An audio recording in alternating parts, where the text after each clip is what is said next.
I am a Hazara, and the homeland of my people is Afghanistan. Like hundreds and thousands of other Hazara kids, I was born in exile. The ongoing persecution and oppression against the Hazaras forced my parents to leave Afghanistan. This persecution has had a long history going back to the late 1800s and the rule of King Abdul Rahman. He killed 63% of Hazara population. He built minarets with their heads. Many Hazaras were sold into slavery, and many others they fled the country for the neighboring Iran and Pakistan. My parents also fled to Pakistan and settled in Quetta, where I was born.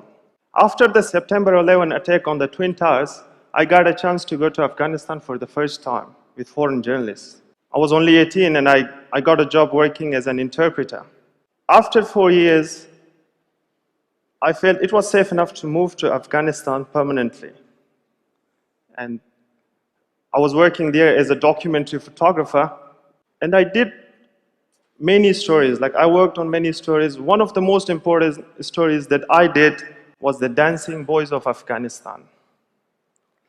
It is a tragic story about an appalling tradition.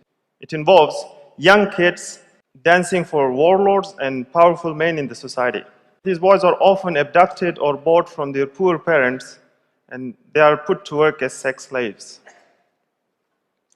This is Shakur. He was kidnapped from Kabul by a warlord. He was taken to another province where he was forced to work as a sex slave for the warlord and his friends. When this story was published on the Washington Post, I started receiving death threats. And I was forced to leave Afghanistan as my parents were. Along with my family, I returned back to Quetta. The situation in Quetta had changed dramatically since I left in 2005. Once a peaceful haven for the Hazaras had now turned to the most dangerous city in Pakistan.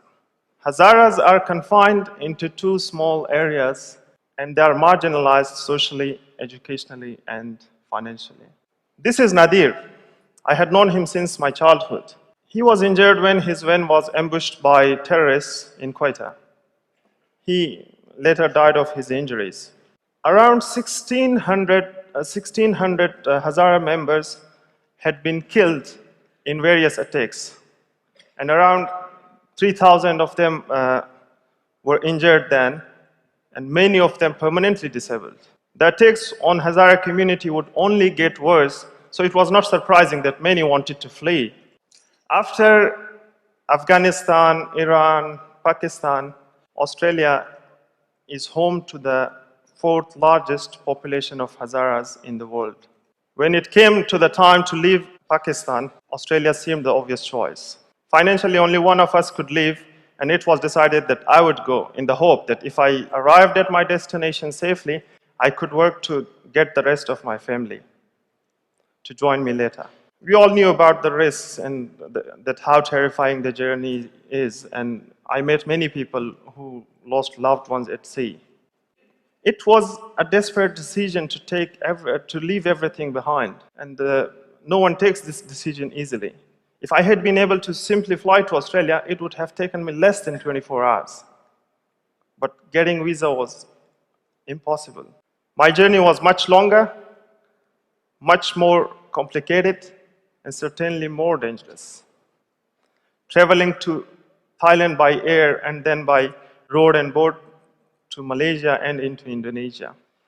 Paying people smugglers all the way and spending a lot of time hiding and a lot of time in the fear of being caught. In Indonesia, I joined a group of 7 asylum seekers.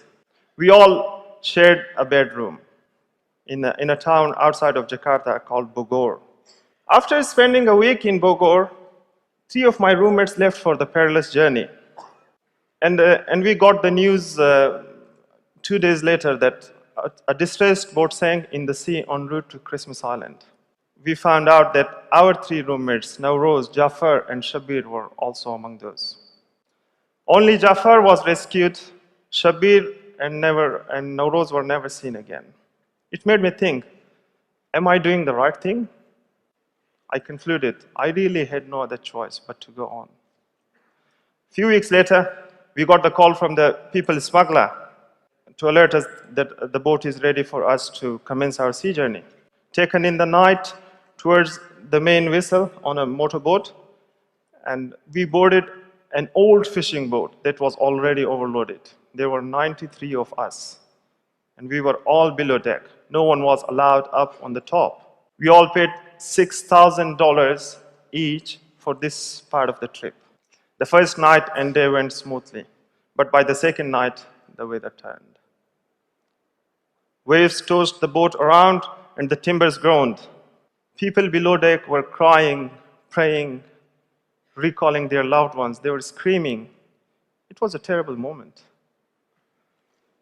It was like a scene from a doomsday, or maybe one of those scenes from those Hollywood movies that shows that everything is breaking apart and the world is just ending. It was happening to us in real. We didn't have any hope. Our boat was floating like a matchbox on the water without any control. The waves were much higher than our boat, and the water poured in faster than the motor pumps could take it out. We all lost hope, and we thought this is the end. We were watching our deaths, and I was documenting it. The captain told us that we are not going to make it. We have to turn back the boat. We went on the deck and turned our torches on and off to attract any attention of any passing boat. We kept trying to attract their attention by waving our life jackets and whistling. Eventually, we made it to a small island. Our boat crashing onto the rocks. I slipped into the water and destroyed my camera, whatever I documented. But luckily, the memory card survived.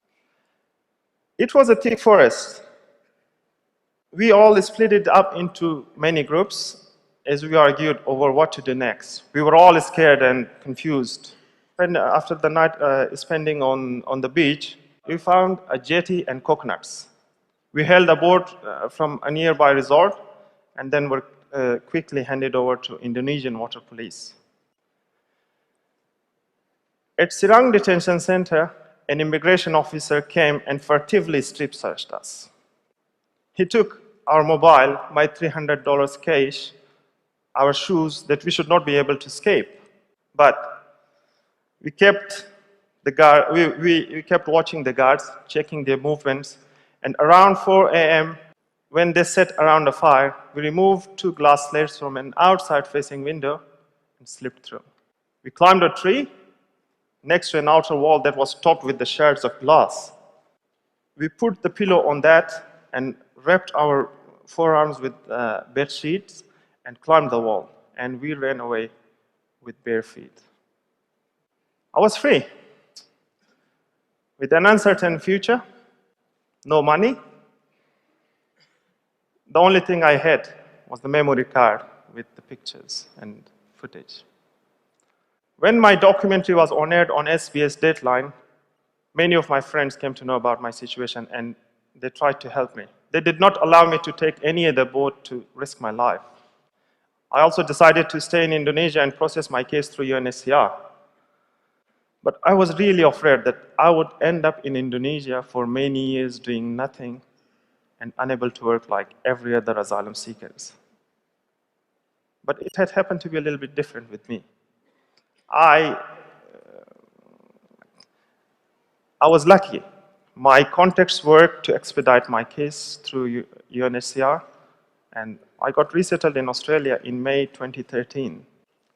Not every asylum seeker are lucky like me, and it is really difficult to live a life with an uncertain fate in limbo. The issue of asylum seekers in Australia has been extremely politicized, that it has lost its human face. The asylum seekers has been demonized, and then presented to the people. I hope my story and the story of other Hazaras could shed some light to show to the people that how these people are suffering in their countries of origin and how do they suffer. Why do they risk their lives to seek asylum? Thank you.